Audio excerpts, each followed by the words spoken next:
Hi there and welcome back to another episode of A Serve of Leadership. My name's Ian Crawford. I'm a professional speaker, trainer and coach specialising in the area of leadership and influence. And the person you're seeing on the other screen is leadership consultant and coach extraordinaire, Ash Luty. Welcome back. Rolfs, how are you, champ? I think we're starting to get the hang of it. Oh, mate, what are you talking about? Mate, don't undersell. Mate, don't undersell. Episode 5, I think we're getting there. Well, we're having good conversations and, we're getting some interest from people. So that's a win, if you ask me. Yeah, well, we're enjoying it. so we'll see what happens from there. Hopefully it will grow. It was your turn to choose this week. What are we talking about? Yes, it was. Yes, it was. Well, interesting. For me, the topic presented itself to me, I think, quite comfortably, because you and I both did a little bit of a debrief after last week's session, and we thought, you know what, there was many things that we think we failed at in last week's session. I think the conversation was good, but there were a lot of other technical glitches and challenges that we came across that probably wasn't quite to the level that we wanted. So extending on from that, I thought, well, what a great opportunity to talk about that. How do we as leaders and as organisations go about dealing with failure? So what do you reckon about that? I think you're a wise man, and I think it comes at a very good time. I think there's a bit of a cultural shift in the whole, or any industry at the moment, where we want innovation and creativity, but we're holding on to the old ways of, if you fail, you get slapped and you get in trouble. If we go back and look at some real innovators and real change merchants across history, we find they tend to look at failure in a very particular way. And there's a great saying that I got from a guy called Thomas Watson. Probably not a lot of people know of him, but he was the CEO of IBM between 1914 and 1956. 1914 and 1956? Yeah. Wow, talk about doing your homework. Mate, you've really dug something out of the trenches there. Because you know that I'm a details guy. And he basically took it from a small organisation to an international brand. One of his favourite sayings was, the fastest way to succeed is to double your failure rate. Just straight away from saying that, that's quite a interesting sort of perspective on things. But I think that over the last few years, more and more leaders are starting to really understand that if we want to get this innovative state and get creative, then failure is just part of the territory. If you're an organisation, you can't be on the cutting edge of anything, of developing processes or products, unless you're willing to be a risk taker. And with risk, sometimes failure occurs as well. And sometimes, all the time. Well, yeah, absolutely. And although it's easy to see the value of learning from mistakes from an organisational point of view, I think there's one major hurdle that we need to get over. It's our personal perception of what failure is. And no one likes to fail personally, because failure means embarrassment. It means loss of self-esteem, possibly perceived standing within your team, and maybe even loss of your job. It's a very interesting topic. It's very timely that you've come up with it, because I think organisations are on a pivotal edge about where they do it or how they deal with this sort of stuff. I'm excited about this one. Lead us off with a bit of a tip. I guess the way that I look at this is similar to when we had our conversation around courageous conversations, is that it's not just in the moment. So a lot of people sort of view failure just from, okay, well, how do we deal with it in the moment? Whereas for me, when I see the really best organizations and the best leaders work in this space, they do a lot of front-end stuff beforehand. So the first one for me is this concept of focusing on feedback. And it's underpinned by this, I guess, this theory or this mindset that learning itself is the key driver. And one of the best ways around learning is through feedback. Right? And so when we have, regardless of situations, but in particular around failure situations, instead of it being a zero-sum game of, okay, well, yes, we did really well, or no, we didn't do well, is actually, well, what went well? How do we hang on to some of that, but also what do we need to do better at, right? So it's actually looking at the learning process through feedback rather than just getting caught up in the result itself. Right? And so you see a lot of that at the moment, I think you see a lot of that in the best sporting team. The absolute elite sporting teams, while having a mission that they're driving towards, are very, very feedback focused. You look at the AFL footy teams where we are in Australia, and they will play their game and they will have their debrief with their coaches, but then they'll also sit down and review their own individual tapes to see what their performance was like through a game. They will sit down with the back line and they'll break down their performance and get feedback from multiple different avenues in an ongoing basis. Mm-hmm. So for me, feedback is a really powerful element, and those who deal well with failure have a culture of focusing on feedback. That's my first point. What do you reckon about that? I think that's a very good point. You're a pretty smart guy. Well, not so much, what's your, value opinion on it. Well, how does it fit into your way of thinking? I should be more clear with my questions. Sorry. I'm sorry. I was distracted of how well your colouring in is coming along behind you there. You're staying within the lines now. So. What are you talking about? That's taken me 40 years to get to that level. 40 years. It comes back to that old saying that feedback is the breakfast of champions. And breakfast is the most important meal of the day. So it really aligns with that. And adding on to that, if we look at leaders who are good at being failure tolerant, they tend to do things slightly differently in regards to their leadership style that really produces the cultural outcomes that they're looking for. And the first thing that we notice with them is they don't get consumed by the losses. But also, this is the really interesting stuff, is they also don't get overwhelmed by success.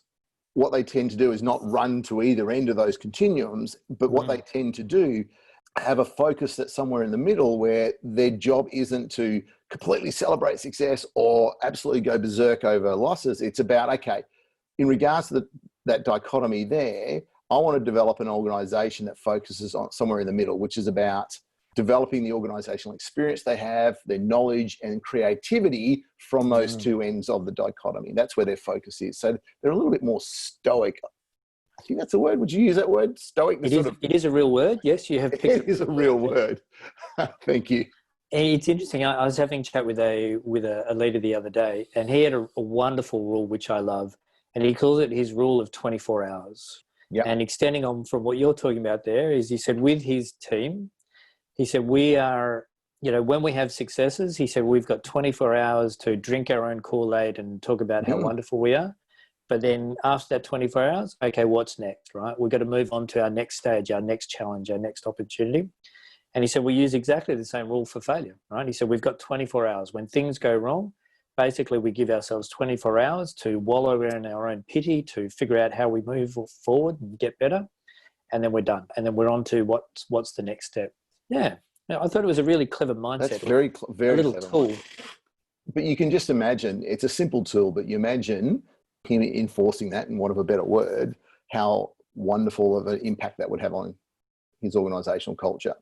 Oh, absolutely. It'd be pretty good. And leading on from that, those tips you give us that the leaders are doing quite precisely is that, again, if we look at further along at these failure tolerant leaders, we actually find that the skills they require and the strategies they need to implement are pretty simple, but really underutilized. And here it is. You ready for this? The number one strategy they think that leaders who are failure tolerant is taking interest in their employees' projects. Now, that sounds really quite basic, but once again, it's how we approach that. Leaders tend to take an interest in their projects based on a criteria of, is it going well? Is it not going well?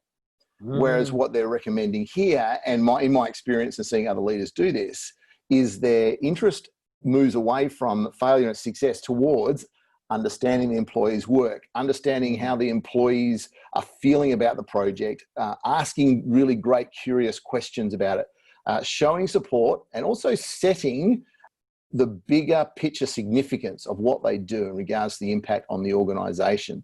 So it's more a collaborative approach rather than a managerial approach. I think I'm really cautious about saying that in regards to any of this cultural stuff that we talk about, is that this stuff takes time. And if you're going to be a leader that's going to build an organization around failure tolerance, it doesn't happen overnight.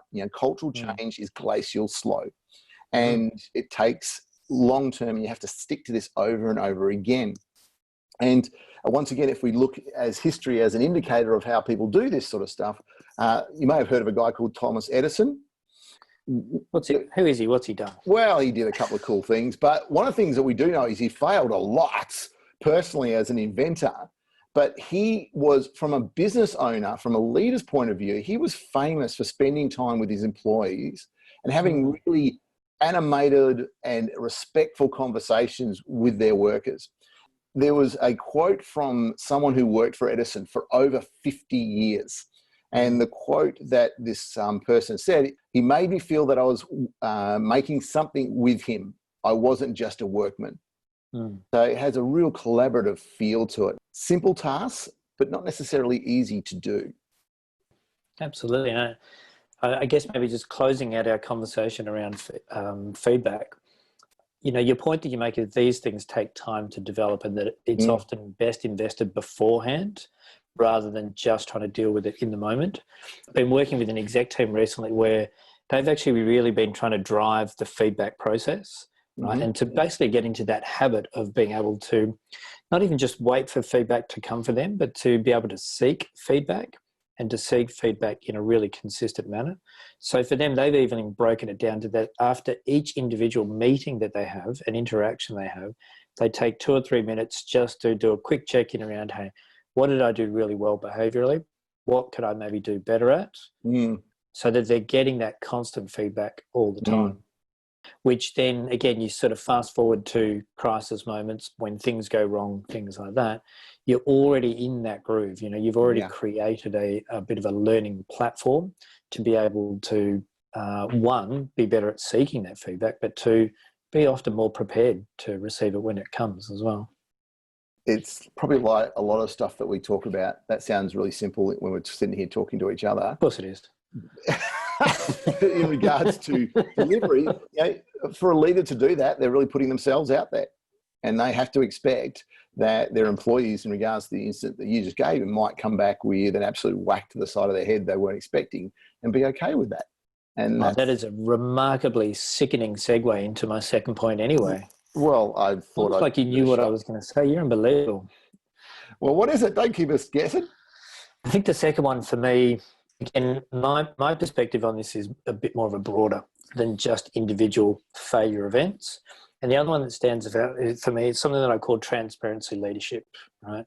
And that's where leaders really need to get comfortable sharing their weaknesses with their teams, right? So the things that they're not good at, the things that they have failed at, being comfortable enough to go first and say, hey, you know what?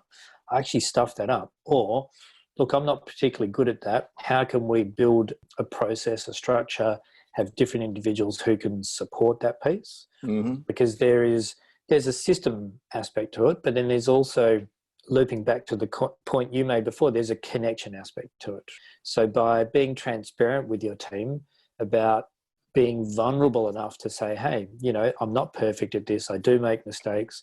I don't have strengths everywhere. Then it gives permission to your team as well to step forward with that, to understand that it's okay to make mistakes, that it's okay to not be perfect in that space. So I think that's a really powerful one. And again, looping back onto the point you made before, it's something that takes time to develop. It's not just, you know, when we're in the midst of the shit hitting the fan, so to speak, is that, you know, yeah, I'm not good at that as well. That's not the right time. It's building up to that point and having that vulnerability well beforehand to build that connection. That was my second point. I think that's a very good point. And funny enough, my next one leads on from that as well. No, it's unbelievable, isn't it? And also links in, I think, to, or not think, I know that it links into that feedback, is that in times of failure, when things don't go the way that the organisation requires them to go, it is ultimately the leader's responsibility that it hasn't occurred. And that's not a blame thing. You've got to be careful. It's not a blame, it's a responsibility. And when leaders take responsibility, they can make change. And leaders have to fight the urge that when things don't go well, that they spin around in their big leather chair and start pointing at their workers going, well, this didn't go well and this didn't go right and then you shouldn't have done this and you should have done that. Overall, and openly say, I'm the leader of the organisation. We didn't get to where we need to get to. I take full responsibility and we're going to have conversations how this never happens again. And not only does that process is the true essence of leadership, it also positively influences the culture of the organization in regards to ownership to work.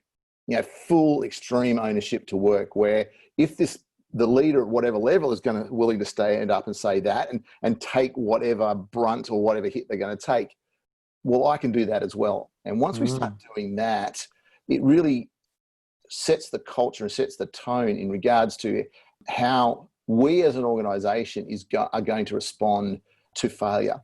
Because as you would have experienced over and over again, just narrow it down into regards to failure, if a leader responds poorly to failure, that will influence not only how we deal with failure in the future, but also the way that people will be risk takers and be innovative in their approach. Because if they know that, hey, if I screw this up, the boss is going to go absolutely berserk, they don't do the process, let alone what happens at the end. So I'm a big fan of leaders taking extreme ownership of what they do. And we desperately need that in our world right now.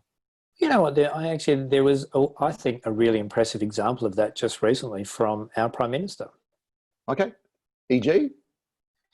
Mate, for example, do you not pay any attention to current affairs and the news and things like that? So look, in this COVID-challenged world in Australia, the Australian government has put together a JobKeeper program, which supports employees and helps to keep people employed through these tough times. And their original forecasting through their initial numbers were that it was going to cost the government and, of course, the taxpayers about $130 billion, right, which is a fair bit of coin. Yeah. And then it turned out through some, let's call it accounting issues and filling out form issues, that the actual cost of the program, because less people were signed up than they originally thought, is going to come in closer to about maybe $70 billion. So a saving of $60 billion.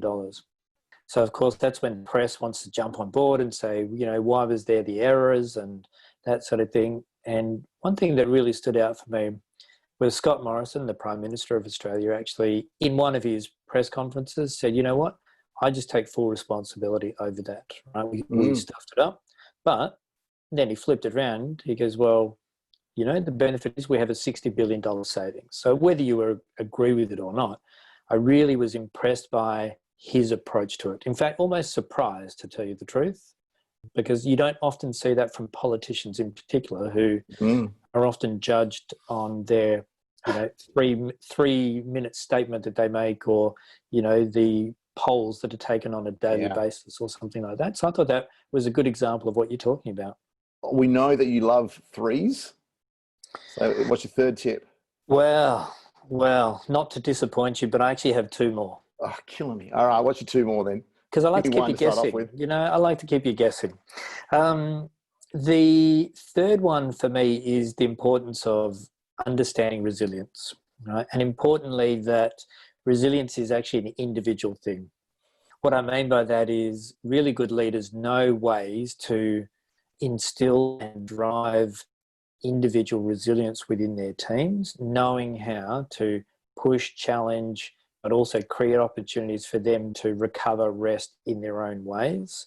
Because this idea around learning and failure, again, looping back to something that you mentioned before, is we know it's not a one-off event, or we know that potentially, like in this COVID-based world that we're in now, people actually might be experiencing multiple failures. We're trying to pivot, find new ways of working, and we try technology format, doesn't work. Okay, great, we've got to pivot again. Or we try, okay, we're going to have everyone working from home. Okay, well, that worked a bit, but not great, so we've got to pivot back. There is this sort of continual change and adjustment that's taking place. And one of the things that is often forgotten is the resilience and the energy levels of the individuals involved. And if we're able to maintain and support that, well, then we actually end up being better at dealing with failure, funnily enough, because we have clearer minds to deal with things. We have more energy to be able to sort of loop back in. The actual taking care of that individual is often forgotten, and something leaders need to make sure they do. Once again, another very brilliant point from you. They can't all be. They can't all be brilliant. Well, it's only episode 5. Statistically impossible. Well, Statistically impossible. It's only episode 5. We'll go downhill at some stage, I'm sure. Right. I feel we're running out of material already. I think we're full of material, I should say. Brilliant. Yeah. Well, one of the things that organisations can do and leaders can do in regards to assisting with that resilience, in regards to feeling comfortable about going forward and taking risk and dealing with failure when it does occur, is to set some really clear boundaries in regards to what we approach in regards to risk. And one of my concerns when I start talking about this, that we want to build failure tolerant organisations and leaders are okay with failure, what tends to happen if people haven't heard this concept before is their brain runs to the extreme. And that extreme is we just throw everything out and we just go for it. And anything's possible and we don't care. We'll deal with failure. But part of being failure tolerant is also about leaders managing critical parts of the risk. The leader has to do that as well as the team, but managing that. And the best example that I can think of is health and safety. Okay. And that has to be a boundary in regards to the risks that we're willing to take and the failures that we're willing to accept. Individuals' health and safety at a workplace, we're never going to be okay with failure there. Same with, if I'm developing a car seat, baby car seat, for example, as an organisation, we are not going to accept that children get hurt as a learning opportunity for us. That's setting some boundaries, that we just don't go run out and do whatever we want. We go, okay, we're willing to take whatever risks we want, but here's the thing, we do not compromise people's health and safety, whether it's ours or the client's. End of story. And that can roll out to things like financial decisions, board decisions, and also public perception as well, because they're the things that leaders need to really manage. Being clear about your values, right? Being clear about the values that you stand for. Yeah. So that the opportunity to be creative, to be innovative, to try different things always needs to map back and align to your values. So yeah, I think that's a fair point. Parameters around that. Yeah. Okay. Yeah, because you know what human brains are like. When we talk about stuff, everyone just runs to extremes rather than finds that middle ground. So I'm really cautious about that. I don't know if you've heard of this term, but I haven't before we did a bit of research on this. Something called simultaneous management. Have you ever heard of that before? Simultaneous management. Simultaneous management. I'm intrigued. Basically, what some companies are doing is they're setting a goal for a product or a process. And once they've had real clarity around what they're trying to achieve, they send two separate teams off in different directions to achieve that. And what their belief is that if they do that and check in with each other now and again, the learnings from each of those extremes are going to give them a better process to reach that goal. So not only are we just going out there and hoping for the best, these organizations are actually setting structures in place that causes people to look at it in very different ways and ultimately they think is a real breeding ground or area of fertilization for really great ideas and techniques, which I think would be brilliant. I guess it's like that A/B testing that we see in social media as well. Absolutely. We're willing to fail a little bit over here because that can learn from that, and so on and so forth. So, that's very clever. And we got new words. Simultaneous management. All right. Sure, that's going to be hashtagging pretty soon. I'm betting that's not. Okay, I'm going with, Mr. Overachiever. Number 4. What is that? Again, the fatigue is really starting to wear down on me with this extra point.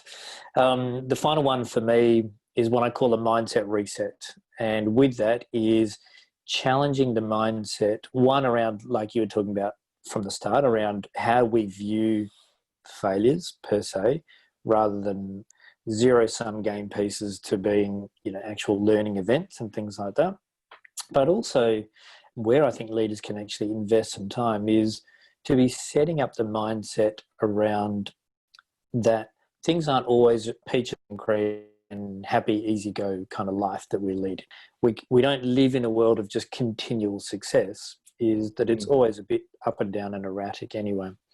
And interesting, I was having a chat with the manager today and he was talking about, he'd done some resilience work with his team about 12 months ago. And in there, as they were sitting down and sort of closing out some of their learnings around their resilience, around both from an individual level, but also as a team, he actually sat them down and said, okay, well, we will go through hard things together, and started the conversation around how they may deal with those hard things when they arrive. Interestingly, about 6 months later, COVID hit and it became very real for them. But that actual idea of setting up a mindset that obviously, and as you say it out loud, it makes perfect sense. Not always is life going to be easy, and not always are we going to go from success to success. There are going to be the ups and downs. So taking that time to actually reset that mindset with your team and saying, well, look, part of developing really powerful teams and really powerful organizations is actually going through some stuff together. And I think resetting that mindset can be really useful. Anything else? Oh, man, please. I feel like I can only really produce maybe 2 points next week with the amount of energy that I've invested this week. Does that mean the next week after that you don't turn up or something like that? Well, I might need some rest. I need to work on my resilience and have a break in between. All right. I reckon people have got a few good things that they can work on there. Yeah, I think so. I think this is a pretty good one. Ash and I will be back next week to look at another topic in regards to leadership. If you've missed out on our previous weeks, please click on the link below and that will take you to our playlist on our YouTube channel. And if you have a topic or a question that you would like us to address, please use the contact details that are on your screen right now. And we would really enjoy answering the questions that you have or topics that you would like us to cover. Absolutely. Challenge us, hey? Challenge us with something a bit out there.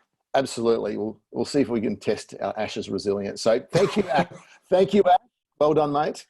Mate, good work to you, Crofts. Pleasure as always to spend time with you. And thank you for joining us, and we will be back next week.